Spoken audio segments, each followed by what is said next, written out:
Shalom et bonjour tout le monde. Nous continuons notre pénétrante étude du livre de Bereshit au chapitre Yud Aleph au verset He. Et vous vous rappelez que la civilisation de Babel avait pour projet de créer une civilisation, une société unique, uniforme. Dans un monde où la société est uniforme, il n'y a pas de place aux différences. Et en fait, bien que c'est fait pour amener la paix, ça entraîne finalement le mépris de la vie individuelle, de la vie humaine, comme nous raconte si bien le Midrash à propos, Midrash Pirkei de Rabbi Eliezer, qui dit que lorsqu'un homme tombait de la tour et s'écrabouillait, personne n'y faisait attention, tandis que lorsqu'une brique tombait, tout le monde pleurait et disait « Quand est-ce que viendra la prochaine à sa place ?» Ça veut donc dire que puisque tout le monde, c'est la même chose, les hommes ne sont finalement que des constructeurs, des fabricants de briques, et donc s'il y en a un qui manque, l'autre le remplace. Ce qui fait en fait que l'homme n'a pas de sens. Et donc, pour régler ce problème, il fallait créer à nouveau la diversité. Pour créer la diversité, il faut faire la discorde. Comment se fait la discorde? Eh bien, la discorde se fait par le biais d'une révélation. Au chapitre Yud Aleph, au verset He, vous avez les très beaux mots « Vayered Hashem ». Vayered Hashem, traduction littérale, et Dieu descendit. L'expression Vayered Hashem apparaît plusieurs fois dans la Torah, à chaque fois pour désigner une révélation. Vayered Hashem al-Har Sinai, Dieu descendit sur le mont Sinaï. Vayered Hashem be'anan, Dieu descendit dans la nuée, c'est dit plusieurs fois dans la Torah. Donc, Vayered Hashem désigne une révélation. Maintenant, dans l'imagerie populaire, quand on se représente une révélation de Dieu, alors on s'imagine quelque chose comme une éruption volcanique multipliée par 100 ou par 1000, n'est-ce pas? Un volcan qui éclate, et puis alors, waouh, c'est extraordinaire. Bon, quand on est devant un volcan, on se sent tout petit. En fait, l'individualité est écrasée par la grandeur du phénomène. Ça c'est l'image habituelle que l'on a de la révélation de Dieu. Mais les Chachamim ont compris exactement le contraire. À propos d'un verset dans Tehilim, Kol Hashem Bakoach, la voix de Dieu est dans la force. Kol Hashem Bakoach. Le Midrash nous dit, les fi kocho shel kol echad ve'echad, selon la force de chacun. C'est-à-dire quand Dieu se manifeste avec force, ça veut dire sans force, en fonction du pouvoir de réception de chacun. Ça veut donc dire que lorsque je rencontre la voix de celui qui a voulu que j'existe, c'est la voix du Créateur, n'est-ce pas? Il a voulu que j'existe, non? Le Créateur. Il a voulu que j'existe moi en tant que ce que je suis moi, différent de l'autre. Donc, cette rencontre renforce puissamment le sentiment de mon exclusivité. Je me sens extrêmement particulier et extrêmement important quand Dieu se révèle à moi. Par exemple, la Hashgacha pratique, il y en a qui en ont conscience, il y en a qui n'en ont pas conscience. Et alors?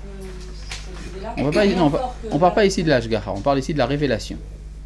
Quand Dieu se révèle à moi, je rencontre directement celui qui a voulu mon existence. Et donc à partir de ce moment-là, très rapidement, j'en viens à exclure l'autre.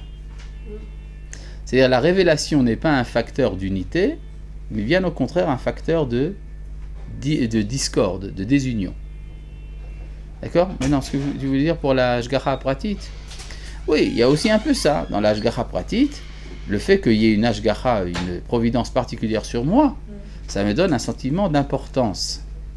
D'accord? C'est-à-dire, quand on se méprise soi-même, quand on a une mauvaise idée de soi, en fait, c'est un blasphème, parce qu'on dit à Kadosh Baruch Hu, tu as fait une erreur de me créer. D'accord? Alors qu'il a voulu que je sois. Quand vous dites que la révélation, elle se fait au niveau où chacun peut la percevoir, par exemple, lors de Matan Torah, on dit qu'il y a un image qui dit qu'ils sont morts et qu'ils n'ont pas voulu que Hachem leur parle directement parce que c'était trop pour eux. Alors comment est-ce qu'on explique qu'ils n'ont pas... Ah, ça contredit ça. Ça contredit. Le Midrash, c'est un autre aspect de la chose. D'accord? Un autre aspect de la chose. Donc il y a une très belle phrase qu'on dit le matin, Modéani. Modéani, ça veut dire je suis reconnaissant. on peut dire qu'une certaine manière, ce que cette phrase nous apprend, c'est à reconnaître que c'est bien que l'on soit soi. Je suis content d'être moi. Modé Annie. On pourrait dire, mais pourquoi je suis content d'être moi? Parce que je sais qu'on a voulu que je sois. Quelqu'un a voulu que j'existe. Donc, il y a une légitimité à mon moi. On pourrait dire donc Modé, donc Annie. Contrairement, par exemple, il y a une phrase inventée par un Français en latin, cogito, ergo sum. Je pense, donc je suis. Vous voyez où est le centre de la conscience de Descartes? Il dit, c'est parce que je pense que je suis. Tout est concentré autour de sa pensée. La conscience de son moi est à l'origine de tout. C'est une forme, dans la morale, ça s'appelle une forme d'orgueil. D'ailleurs, il y a un problème logique dans cette phrase. Comment est-ce qu'il peut dire « je pense » alors qu'il n'a pas encore prouvé qu'il a le droit de dire « je ». N'est-ce pas? Je pense, donc je suis. Évidemment, si l'on prend le « je » comme une donnée, alors c'est évident qu'on va y arriver en conclusion. Mais on ne peut pas prendre la conclusion comme point de départ. Donc il y a un problème logique dans la phrase de Descartes. Je pense, donc je suis. Mais dans la prière, en fait, le schéma est inversé. Quelqu'un a voulu que je suis, donc je suis. Modé, Annie. Mais si c'est comme ça, c'est alors que je suis profondément et extrêmement différent de l'autre. Et donc je ne vais pas m'entendre avec lui. Donc comprenez ce qui s'est passé lors de la tour de Babel. Ce qui a fait qu'il y a eu la discorde, c'est la révélation. Vayered Hashem. Et Dieu descendit. Alors, il y a ici une allusion très forte de la Torah au fait qu'il y a eu, dans les temps très anciens de l'histoire, il y a eu une révélation de Dieu aux hommes. Et que cette révélation est antérieure à celle du Sinaï. Et avant, antérieure, oui. Mais depuis combien de temps antérieur? Eh bien, la tour de Babel. C'est des questions. Enfin, c'est comme ça que c'est présenté par la Torah. Maintenant, est-ce que la Torah donne ici une chronologie précise? C'est difficile à savoir. Mais en tout cas, ce que ça veut dire, c'est que la révélation du Sinaï n'était pas la première. Ça veut dire que les hommes, au début de leur histoire, ont connu un moment de révélation. Ce qui fait que chaque nation a pu, au début de son histoire, avoir la clé du sens de son histoire, de ce qu'elle va faire dans l'histoire. Mais ça a été oublié, ça a été estompé. Il en est resté une trace dans les mythologies. Dans toutes les mythologies anciennes, on parle d'un temps où les dieux étaient sur la terre. Vous connaissez ces idées-là, tu vois? Il fut un temps où les dieux étaient parmi les hommes. C'est une manière mythologique de dire qu'il y a eu une révélation. D'accord? Il en est resté une trace, un souvenir. D'accord? Et donc la révélation du Sinaï, en fait, ne vient que rafraîchir la mémoire. Vayered Hashem lirot et taïr, vet amigdal asher banu bnei Adam, et Dieu descendit pour voir la ville et la tour qu'avaient construit les fils de l'homme. Vayomer Hashem, hen am echad vesafa achat lechulam, et Dieu dit, voici qu'ils sont un seul peuple, une seule langue pour tous, veze achilam laasot, ils n'ont fait que commencer à faire, ve'ata lo yibatzer mem kol asher yazmu laasot, et ainsi rien ne les empêchera de faire ce qu'ils ont entrepris. Hava nerda, allons, descendons. Remarquez l'emploi du mot hava. Le mot hava a été employé par les constructeurs de la tour. On avait expliqué ça, que c'était un terme totalitaire. On voit qu'en réaction à l'emploi de ce mot, Dieu emploie également ce mot. Il réagit en fonction de l'homme. Hein? Alors je ne sais pas, il dit allons. Alors qui c'est nerda, qui c'est le pluriel? Regardez ce que dit Rashi. Bevet dino nimlach, me'anvanuto yetera. Il a pris conseil de son tribunal par sa grande modestie. Merveilleux, n'est-ce pas? Ça veut dire qu'Akadosh Baruch Hu nous apprend les bonnes manières. Ava nerda venav lacham sefatam, et mélangeons leur langage, asher lo yishmeu isefat reu, pour qu'ils n'entendent pas chacun la lèvre de son prochain, vayafetz Hachem otam misham al pene kol haaretz v'yardelu livnot ha'ir. Dieu les dispersa de là-bas sur la face de toute la terre. Ils cessèrent de construire la ville. Alken kara shema Bavel. C'est bien pour cela qu'on l'appelle Bavel. Bavel, ça veut dire quoi? Babel? Pas du tout. Non. Babel, c'est le nom de la ville en akkadien. La langue qu'on parlait à Babylone, c'était l'akkadien. En akkadien, oui, akkadien. C'est la langue des Babyloniens, hein, la ville de Akkad. Et en akkadien, le mot Babel veut dire porte des dieux. Bab ilou. Ah, ok. Bab, comme dire en arabe, Bab, ça veut dire la porte, n'est-ce pas? En araméen, Bava, la porte. Donc Bab El, ça veut dire la porte de Dieu ou la porte des dieux. Mais la Torah fait un midrash. Disons, c'est une dérision de la Torah sur le nom Bavel. Sachez que très souvent, quand la Torah donne l'étymologie d'un nom, c'est pas que c'est la véritable raison du nom, c'est un midrash accolé sur le nom originel. D'accord? C'est pour ça qu'on l'appelle Bavel. Kisham Balal Hashem Sfatakol Haaretz, parce que là-bas Dieu a mélangé le langage de toute la terre. Ou Misham et Fitzam Alpene Kol Haaretz, et de là il les a dispersés sur la face de toute la terre. Maintenant, c'est très joli ce qu'on vient de lire, mais c'est très embêtant. Parce que si l'uniformité a été évitée, qu'est-ce que ça va entraîner maintenant? La discorde. S'il y a la discorde, ça va entraîner la guerre. N'est-ce pas? On avait parlé de ça, n'est-ce pas? Oui. Et donc, qu'est-ce qu'il faut faire pour éviter la guerre? Il faut trouver une troisième solution. C'est-à-dire ni uniformité, ni dispersion. Il faut pour cela l'unité. Et donc, il faut un facteur d'unité entre les diversités humaines. Pour cela, il faut créer une 71e nation. On avait parlé de tout ça, n'est-ce pas? Je crois. Non, on n'avait pas parlé de la différence entre Lachon et tout le reste? Uniformité, unité, mais on s'était arrêté là-bas. Bon. Alors, essayons de comprendre de quoi il s'agit. Est-ce qu'on avait parlé de la différence entre Mishpacha et Goy? Non, pas du tout. Bon, alors, il faut tout expliquer maintenant. Regardez maintenant un peu en arrière, au chapitre Yud, verset Lamed Aleph. C'est-à-dire 2 versets avant notre chapitre. Chapitre Yud, au verset Lamed Aleph.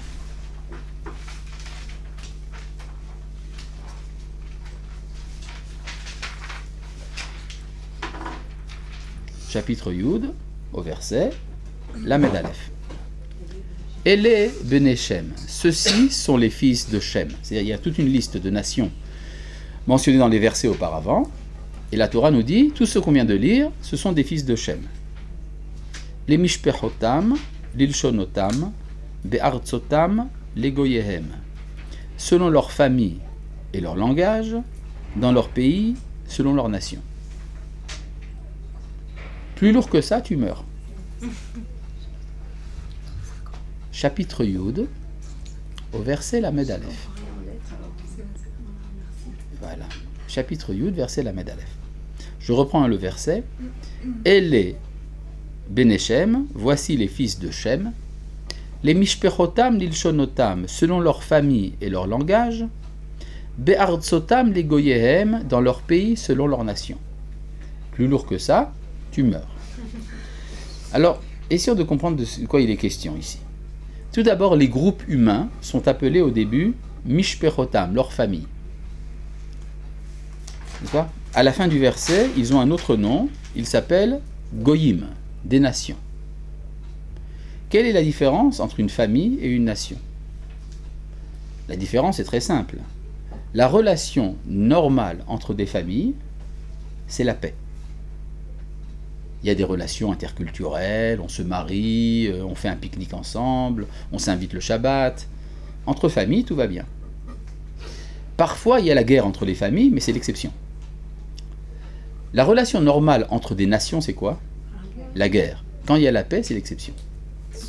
À tel point que le prophète, Yeshayahu, nous dit, comme quelque chose d'extraordinaire, viendra un temps où une nation ne lèvera pas l'épée contre une autre nation.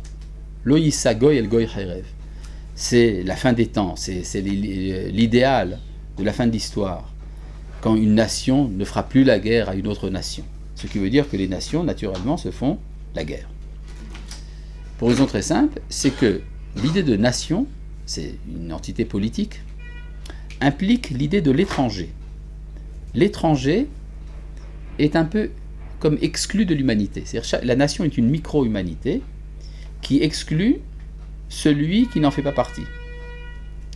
Et donc l'étranger est une menace. C'est un ennemi potentiel. Donc c'est quand les groupes humains sont devenus des goyim, c'est-à-dire des nations, c'est là que la guerre devient inévitable. Maintenant, qu'est-ce qui fait qu'un groupe se définit comme famille ou comme nation? Alors la Torah nous dit, je reprends ici le verset, et les Bnei Shem, voici les fils de Shem, les Mishpechotam, l'Ilshonotam, ils étaient selon leur famille, selon leur langage. C'est-à-dire ce sont les langages qui vont créer les familles. C'est quoi un langage? Ça vient le mot lachon veut dire quoi en hébreu? La langue. La langue, c'est contrairement à la lèvre. La lèvre se dit safa. N'est-ce pas? Safa. Les deux mots sont employés aujourd'hui en hébreu pour dire une langue. Mais ce n'est pas tout la même chose. La lèvre, c'est extérieur, c'est un moyen de communication. La langue, c'est intérieur. C'est ce qu'on appelle lachon, qui vient d'ailleurs du mot la louche, qui veut dire pétrir. C'est ce que l'on retourne 7 fois dans sa bouche avant de parler. C'est la vie intérieure, ce qu'on appelle la culture. C'est-à-dire que les groupes humains sont des entités culturelles. Entre cultures, il y a ce qu'on appelle des échanges interculturels. Très sympathique. Alors on fait un musée, exposition japonaise à Madrid, etc. Et puis alors les Espagnols vont aller au Japon faire un peu de corrida, etc. Très sympa. Voilà. Et puis il vient un temps où ce qui va définir, ce n'est plus le lachon, c'est be'artsotam, dans leur pays. Quand la définition devient territoriale, c'est là que les groupes deviennent des goïm. Vous voyez qu'il y a ici en filigrane une critique de la Torah contre le nationalisme. N'est-ce pas? Vous avez compris? On est passé de mishpachot à goïm quand on est passé de lachon à aratzot. Traduit en français, on est passé de famille à nation lorsque la définition est passée de culture à territoire. Il y a par exemple une idée née en France qu'on appelle les droits de l'homme. C'est quoi la suite? Et du citoyen. Je n'ai pas très bien compris. Pourquoi est-ce que s'il y a des droits de l'homme, il faut les droits du citoyen? C'est-à-dire que l'intention du départ, c'est les droits de l'homme. Mais dans la réalité, c'est les droits du citoyen. C'est par rapport à sa nation. Exactement. Ça veut dire que le citoyen exclut celui qui n'est pas citoyen. D'accord? C'est-à-dire il y a un passage de Mishpacha à Goy. C'est ça? Alors, comment régler le problème? On avait dit qu'il fallait régler le problème en créant une 71e nation qui va régler le problème. Tiens donc, essayons de voir de quoi il s'agit. Regardez au chapitre Yud-Bet. Au chapitre Yud-Bet, au verset Bet. Chapitre Yud-Bet, verset Bet. 12.2.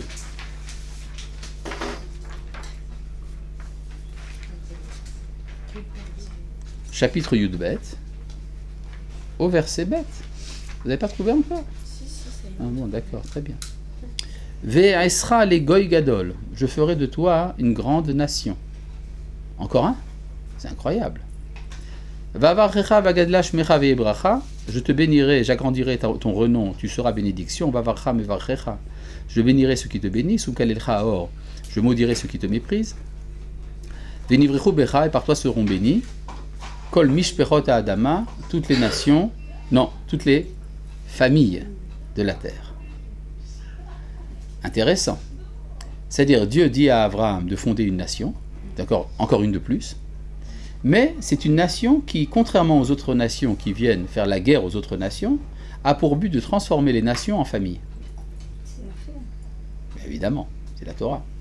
C'est-à-dire que la Torah nous dit que la vocation d'Israël et d'aider les nations de la terre à redevenir des familles.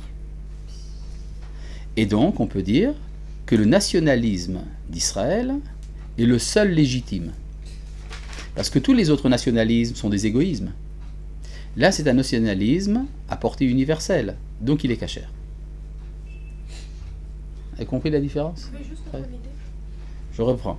Si les nationalismes entraînent la guerre, parce que ce sont des goïms, mais que l'identité nationale d'Israël en tant que goy veut dire une nation, si cette identité nationale d'Israël a pour but de ramener la fraternité parmi les hommes, de les retransformer en mishpachot, c'est donc un nationalisme cachère.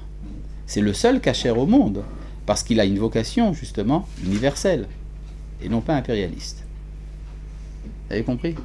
Bon, c'est génial. Ouais, mais c'est pas de moi, c'est de la Torah.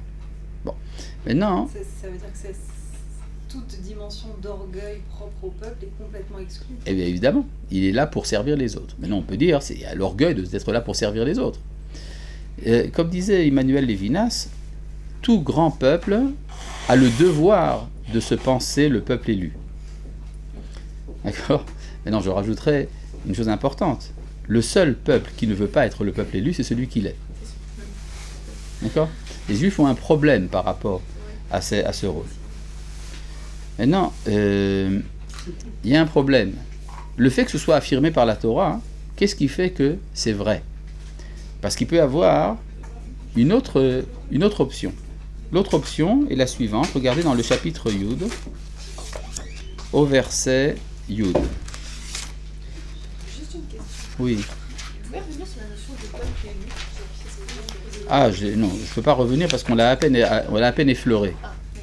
D'accord? On en parlera quand on arrivera à Abraham. Là, on verra de quoi il s'agit. C'est quoi ce peuple élu? En quoi est-ce qu'il est élu? Mais regardez au chapitre Yud, verset Yud. Oui. Non, au verset Chet plutôt. Oui, verset Chet. On avait parlé de Ashur? Non. Bon. Regardez au chapitre Yud, verset Chet. Je crois qu'est-ce qu'il y a? Des chiffres? Ah, c'est génial, bien sûr, ça permet de s'y retrouver. Mais ça permet de s'y retrouver seulement dans les lignes d'en haut, parce que le reste est un peu caché. C'est embêtant. Bon. Donc je reprends ici au chapitre Yud, verset Het. Chapitre 10, verset 8. Vechush Yalad et Nimrod. Cush a enfanté Nimrod. Ça veut dire quoi, Nimrod? Révoltons-nous. D'accord? C'est la raison pour laquelle les Chachamim ont dit qu'il était l'inventeur de la tour de Babel. Puisque la tour de Babel est une révolte, donc celui qui la crée s'appelle Révoltons-nous. Nimrod, ou Echel Yod Gibor Baaret, c'est lui qui a commencé à être un héros sur la terre, ou Aya Gibor Tzaïd Lifne Hashem, il était un héros de chasse devant l'Éternel. Al-Kenya, c'est pour ça qu'on disait que Nimrod, tel Nimrod, Gibor Tzaïd Lifne Hashem, héros de chasse devant l'Éternel. Vatehi Reshit Mamlachto, et le début de son empire fut Babel. Donc c'est lui l'inventeur de la tour de Babel. Ve'erech ve'akad ve'chalne, ainsi que Uruk, Akkad et Kalné, Beret Shinar dans le pays de Sumer. Donc tout ça on connaît. Maintenant ce qui m'intéresse c'est le verset Yud Aleph. Le verset Yud Aleph est extrêmement important. Min ha'aretzahi yatsa Ashur. De cette terre sortit Ashur. Qui est Ashur qui sort de Babel? De cette terre sort quoi? Ashur. Je lis ici le verset Yud Aleph. Vous n'avez pas le verset devant les yeux? Pourquoi vous n'avez pas de livre? C'est très embêtant. Un cours avec livre est compris 5 fois mieux qu'un cours sans livre. Non, mais là, ça y est, elle a trouvé. Mais c'est très important d'avoir le texte devant les yeux, ça permet de mieux suivre. Mina Aretzahi Yatsa Ashur. De cette terre sortit Ashur. C'est une des manières de dire le verset. Qui est Ashur? Ashur, si on voit au verset Kafbet, c'est un peu plus loin, Bene Shem, les fils de Shem, sont Elam ve Ashur. Ah, il y a un certain Ashur qui est un fils de Shem. Donc, Shem sort de Babel. Il sort de Babel. Regardez ce que dit Rashi au verset Yud Aleph. Mina Haaretz, que Rashi nous dit, Kevan Shera Ashur et Banav Shomim le Nimrod. Lorsque Ashur a vu que ses enfants écoutaient Nimrod. Umordin Bamakom Livnot Amigdal, se révoltant contre Dieu pour construire la tour, Yatsa Mitocham, il sortit d'entre eux. Donc Ashur est le premier à se révolter contre Nimrod. Alors c'est un type bien ce Ashur. Hein? Je n'ai pas vu, vous avez pris cette référence. Dans Rashi. Ouais. Rashi, dans chapitre Yud, verset Yud Aleph. Vous avez trouvé? Chapitre Yud, n'est-ce pas? Ouais. Au verset Yud Aleph. Ouais. Mina Haaretz, Kevan Shera Ashur, lorsque Ashur a vu. N'est-ce pas, vous avez trouvé? Très bien. Il a vu que ses enfants se révoltaient contre Dieu, incités par Nimrod, alors il quitte Babel. Donc on peut dire que Ashur, c'est un type bien. Il se révolte contre Nimrod. Génial. Pourquoi c'est pas lui l'ancêtre d'Israël alors? Hein? Alors que Abraham, lui, semblait être au début assez fasciné par la tour. Il était parmi les constructeurs, lui. Il est passif. Qui? Ashur. Pas du tout. Non, il est parti, mais il a. Qu'est-ce qu'il a fait? Il n'a pas. On va voir ce qu'il a fait. Non, on va voir. On va voir. Regarde, reprenez le verset. Reprenez le verset. Mina Haaretz haï yatsa Ashur. De cette terre sortit Ashur. Vayiven et Ninve. Il construisit Ninive. C'est-à-dire la deuxième Babylone. C'est-à-dire qu'il en était sevré de Babylone. Et donc il a pris le métro pour fonder sa deuxième ville. D'accord? Sa ville à lui. Ça veut dire qu'en fait, ce qui poussait Ashur, c'était pas le refus de la révolte, mais en fait, très profondément, il voulait être Nimrod à la place de Nimrod. Imaginez par exemple un grand vizir qui voudrait remplacer le calife et qui n'a qu'une idée. Il veut être calife à la place du calife, ce qui n'est pas bien. N'est-ce pas? C'est-à-dire qu'en fait, maintenant, le grand vizir en question va invoquer des grands principes de liberté, de justice, tout le reste, mais en vérité, il veut son bien personnel. Il veut sa domination. Il y avait par exemple, au XXe siècle, un juif en Russie du nom de Yehuda Leib Davidovitch,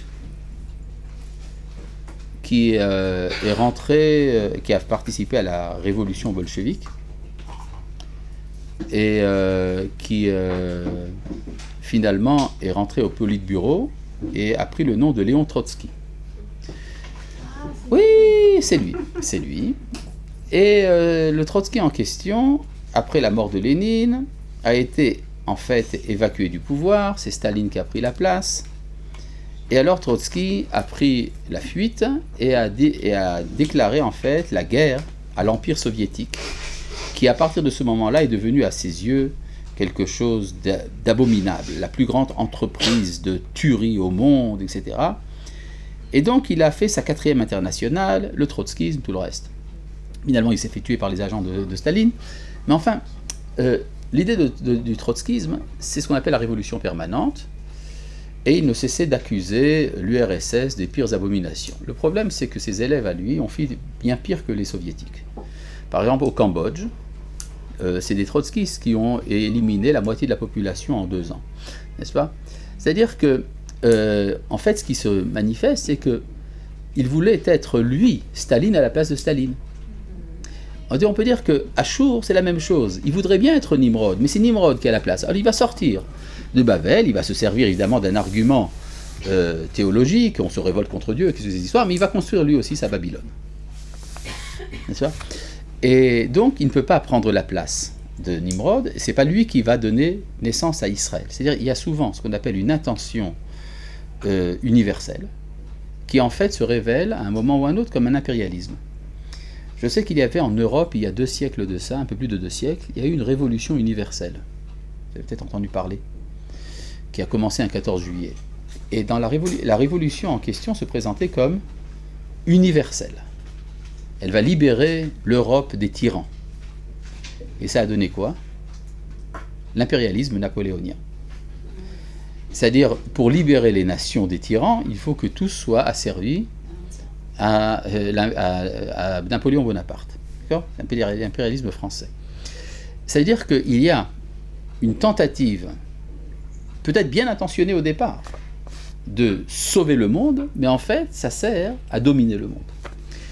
Quelle est la théologie de Achour? Bon, les Achour, en français, on dit des Assyriens. Des Assyriens. Des Assyriens. D'après les informations que nous donne l'archéologie, il se trouve que la religion des Assyriens était ainsi. Ils imaginaient, enfin ils croyaient, que le monde a été créé par un dieu unique qui s'appelle Achour.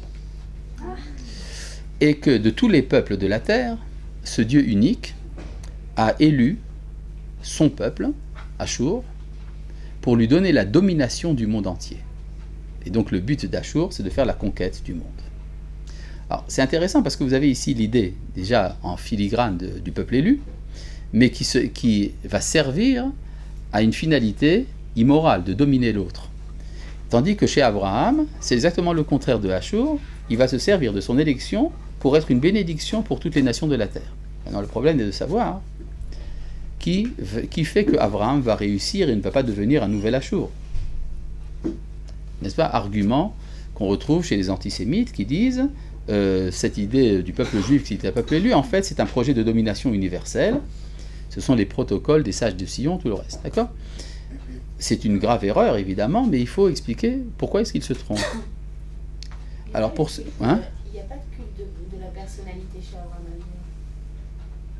C'est pas quel est le problème du culte de la personnalité? Ça n'a rien à voir. Ben, il s'efface pour pouvoir créer une nation. Oui, mais est-ce que la nation ne va pas devenir un culte de la nation? N'est-ce pas? Il y a souvent, on entend chez les goïms, une critique des tentatives universalistes du judaïsme comme étant un projet de domination universelle. En tant que nation? Oui, bien sûr. Par exemple, moi personnellement, je m'occupe de ce qu'on appelle le noaquisme, je ne sais pas si vous avez entendu parler de ça. Alors dans les réactions violentes que je peux recevoir parfois, il y a ça, il y a cette accusation-là. Vous voulez dominer la planète et vous inventez le noaquisme. D'accord? Alors, il faut savoir qu'est-ce que ça veut dire et qu'est-ce qui fait que Abraham, lui, est fait pour réussir là où Achour a échoué. Et c'est pour ça que nous devons apprendre quelle est l'origine de la famille d'Abraham et qu'est-ce qui a formé Abraham à sa mission. D'accord? C'est pourquoi nous devons maintenant rentrer dans le vif du sujet et regarder au chapitre Yud Aleph. Au chapitre Yud Aleph, vous avez au verset Yud. Et les toldot Shem. Voici les engendrements de Shem. Shem ben Me'atshana ve'leter Parshad. Shem, à l'âge de 100 ans, a enfanté Arparchad, engendré Arparchad. Verset Yud Bet. Vers Parshad Chai Chamesh U'Shloshim Shana ve'ledet Shalach. Arparchad, âgé de 35 ans, engendre Shelach. Au verset Yud Dalet. Veshelach Chai Shloshim Shana ve'ledet Ever. Shelach, à l'âge de 30 ans, engendre Ever. Donc Ever est un arrière-petit-fils de Shem. C'est quoi ce Ever? Ever est l'ancêtre des fils de Ever. C'est logique, non? Ever, c'est le père des fils de Ever. Maintenant, comment vous dites des fils de Ever? Ça veut dire en un mot. Des Hébreux. Des Hébreux. N'est-ce pas? Ever, ivri. Maintenant, gardez la page, mais consultez au chapitre Yud, au verset Kaf Aleph. Chapitre Yud, c'est le chapitre antérieur, chapitre 10, au verset Kaf Aleph, verset 21.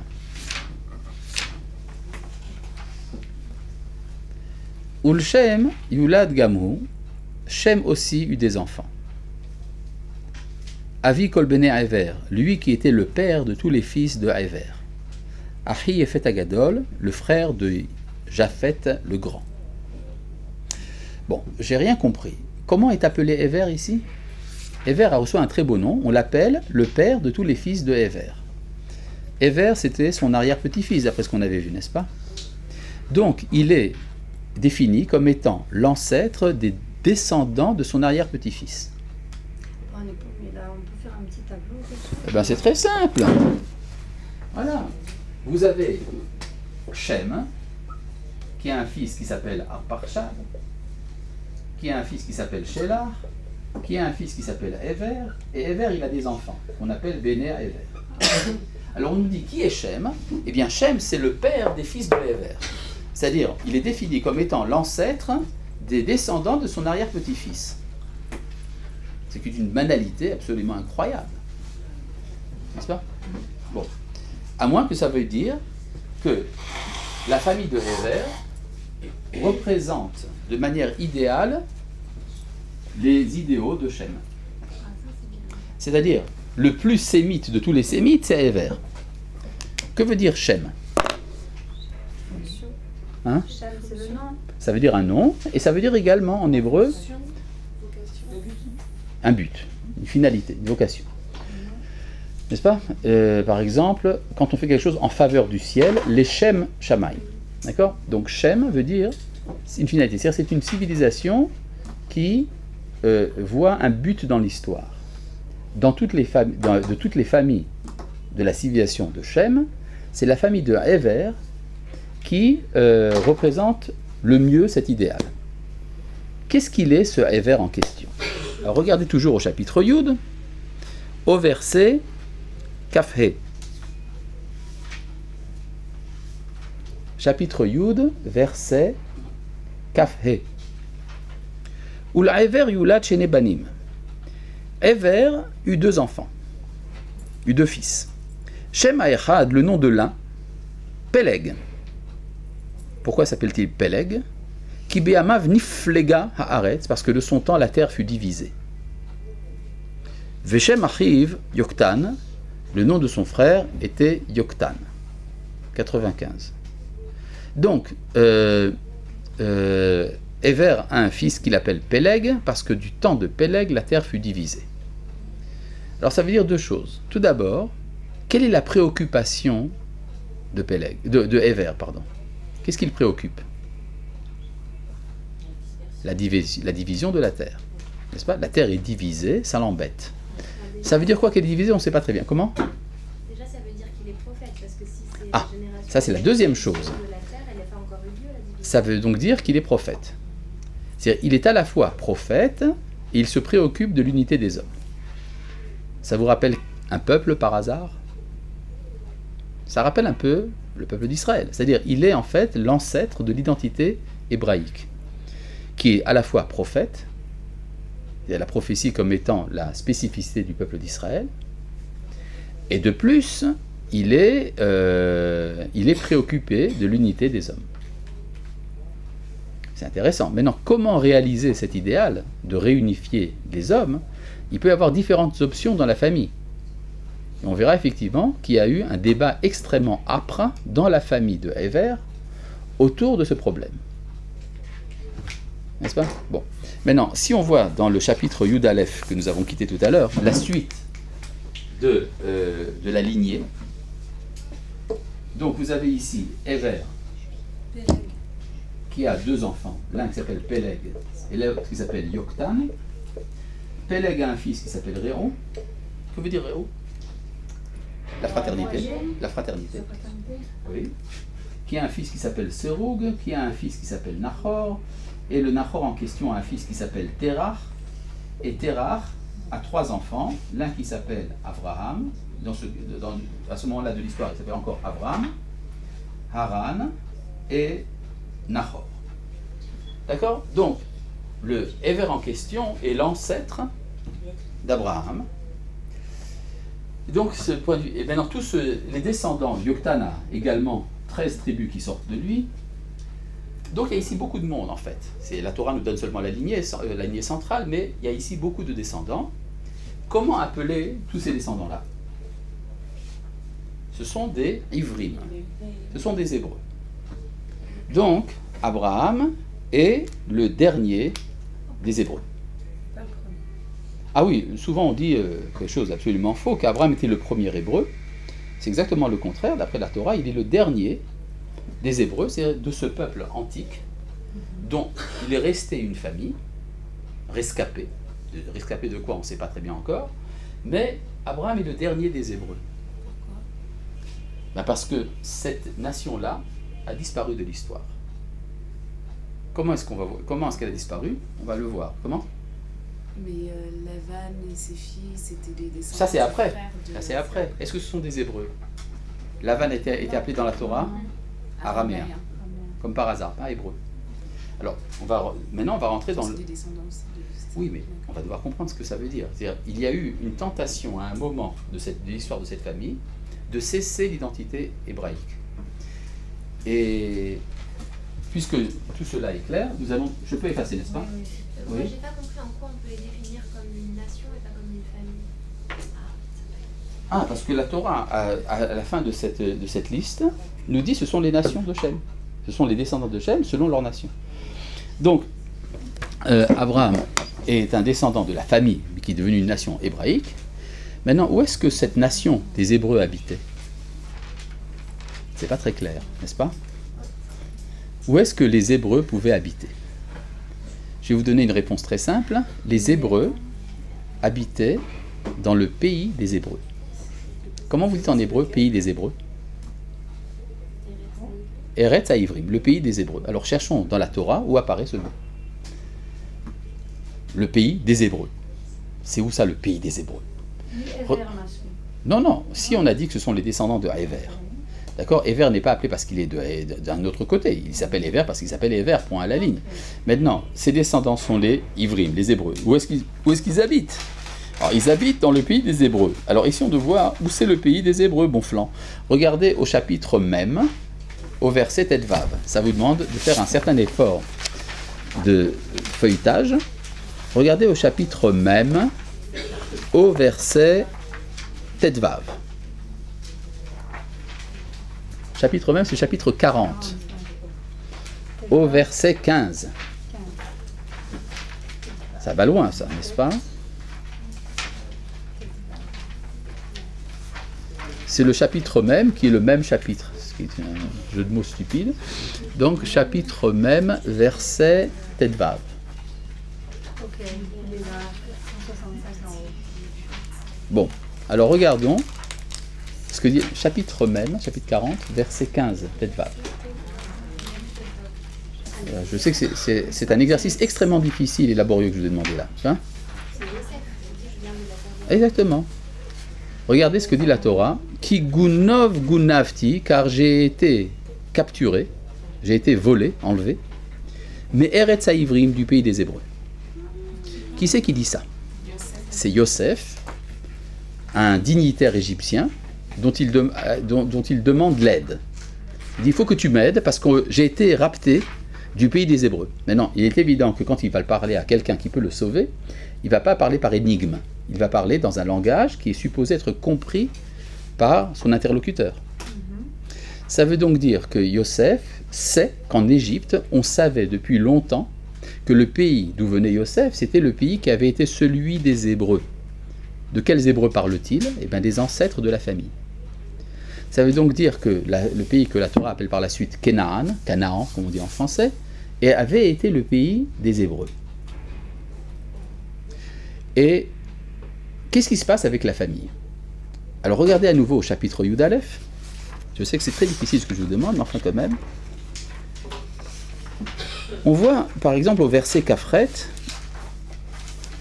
Vayamot Haran al pene Terach aviv, Haran mourut du vivant de Terach son père, Beretz Moulato dans le pays de sa naissance, Beur Kasdim à Ur Kasdim. C'est où Ur Kasdim? Ur des Chaldéens. C'est pas le pays des Hébreux. Quelle que soit la localisation qu'on donne à Ur Kasdim n'est pas le pays des Hébreux. Et on voit la famille des Hébreux, c'est la famille dont la Torah va nous parler, vivant en dehors de sa terre. Ça s'appelle comment une famille en dehors de chez soi? Les exilés. C'est-à-dire que le récit de la Torah sur l'identité d'Israël commence par le récit d'une galoute dont on va essayer de sortir. C'est comme ça que commence l'identité d'Israël. Hein? Oui, on voit dans le verset Kafret, du chapitre Yud Aleph, que la famille est établie à Ur Kasdim. N'est-ce pas? Ur Kasdim, quelle que soit la localisation qu'on en donne, n'est pas dans le pays des Hébreux. C'est le pays des Chaldéens. Et donc, qu'est-ce qu'ils font là-bas, les Hébreux, chez les Chaldéens? Ben, ils sont en exil. Comment est-ce qu'ils ont été exilés? Nous n'en savons rien. Mais ce que nous savons, c'est qu'ils ne sont pas chez eux. Ça veut dire qu'ils étaient avant, ils sont sortis? Ben, ils avaient été dans le pays des Hébreux. Et maintenant, ils ne sont plus dans le pays des Hébreux. Non, c'est pas vrai. On ne sait pas pourquoi. Ce qu'on sait, en tout cas, par l'archéologie, c'est qu'il y avait, avant Abraham, une peuplade qu'on appelait Habirou. Habirou, c'est probablement les Hébreux. Et qu'ils étaient dispersés dans tout le croissant fertile. C'est-à-dire, ils étaient localisés dans différents peuples, en communautés séparées, et que souvent, ils avaient des postes clés, et qu'ils faisaient du commerce. Intéressant quand même. Oui. Maintenant, ce que nous savons également des Habirou en question, on connaît pas mal de choses. D'après le Midrash, un des chefs de la famille, Terach, avait un magasin dans lequel il vendait des idéologies. Il était fabricant d'idéologies. Et quand les goïms venaient, ils achetaient. Il dit, vous avez une idéologie pour moi? Ben voilà, je viens de la faire, je l'ai faite pour vous spécialement sur l'étagère, c'est tant et tant, et les goïms achetaient.